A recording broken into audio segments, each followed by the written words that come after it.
অনেক সময় অনেক মাসআলা নিয়ে আমরা দ্বিধাদ্বন্দ্বের মধ্যে পড়ে যাই।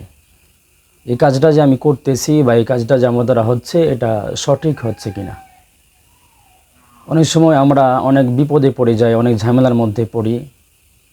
দেখা গেছে আমাদের স্বাভাবিক নিয়ম অনুযায়ী, প্রাকৃতিক নিয়ম অনুযায়ী আমরা কিন্তু প্রতি 3 মাস পর পর কৃমির ট্যাবলেট খাই।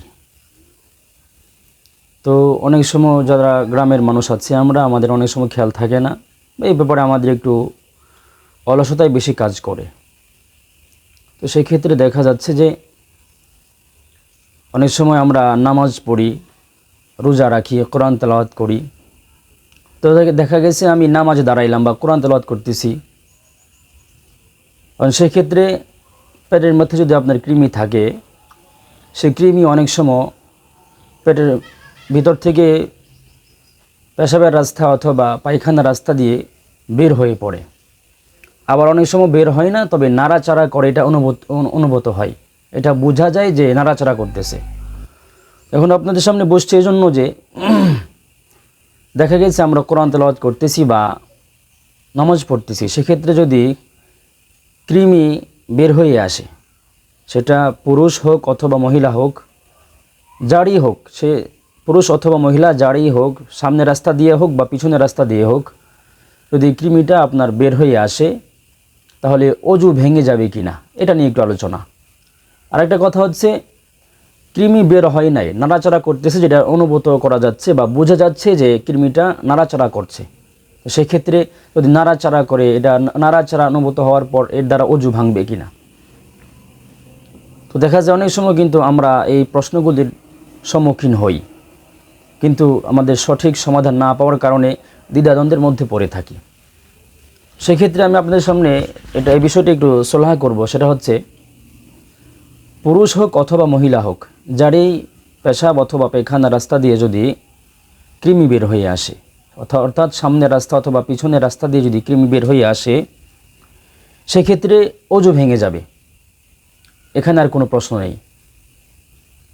তো প্রশ্ন হচ্ছে, বের হয়ে আসলে অজু ভেঙে যাবে এটা ঠিক, কিন্তু যদি নাড়াচাড়া অনুভূত হয়, দেখা যাচ্ছে যে নাড়াচাড়া করতেছে, তখন অজু ভাঙবে কিনা।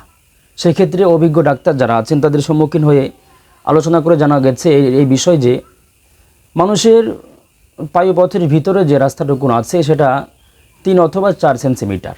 তো সেইটুকুন পুরা রাস্তাটুকুনই কিন্তু অনুভূতিশীল, অর্থাৎ অনুভব করা যায় কোনো কিছু হইলে সেখানে। এরপরে মলাশয়ের অর্থাৎ পায়ুপথের নিচের কিছু অংশ, এটা অনুভূতি শক্তি রয়েছে তার মধ্যে।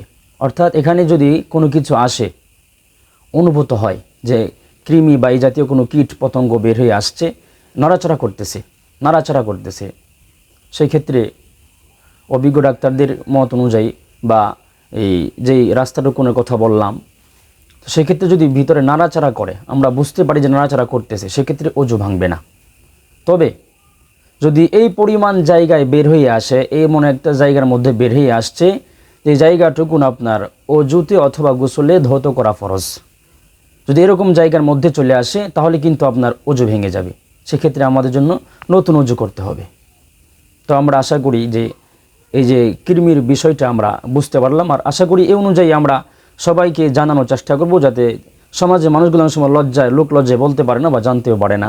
তো সেক্ষেত্রে আমরা যদি একটু আমাদের মধ্যে পরামর্শ করি বা একটু আলোচনা করি বা অন্যকে একটু বলে দিই, জানিয়ে দেই, সেক্ষেত্রে আমাদের অনেক ফায়দা হবে আশা করছি। আল্লাহ পাক আমাদের সকলকে বোঝার তৌফিক দান করুন।